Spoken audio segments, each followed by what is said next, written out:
सोने चांदीच्या प्रकरणामध्ये नेमकी आपल्याकडे काय तक्रार झाली होती, कलमं कुठली आहेत आणि आरोपी कोण आहेत? ते तुळजापूर मंदिरच्या दागिनीमध्ये कलेक्टर साहेबांनी एक कमिटी स्थापन केले होते. हे कमिटीचं रिपोर्ट 6 महिन्यापासून त्यांचं मोजणी वगैरे प्रक्रिया चालू होतं. ह्याचं रिपोर्ट आम्हाला 2 दिवस पहिले ते प्राप्त झालं होतं. ह्याच्यामध्ये आणखी काही क्वेरी होतं.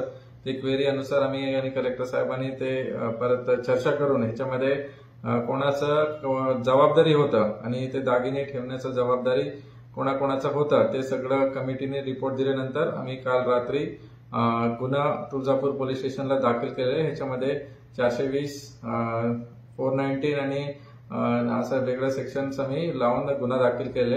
याच्यामध्ये जे महंत आहे, खास करून जे 3 महंत आहे त्यांचं आरोपीचं लिस्टमध्ये नाव आहे. काय प्रकार होता तो? ह्याच्यामध्ये हेच प्रकार होतं की जे दागिने मंदिरमध्ये जे 3 प्रकारचं असतात. एक तर जे भाविक ते सोनं या चांदी देतात त्या मंदिरला, देवीला, ते एक पेटीमध्ये ठेवतात.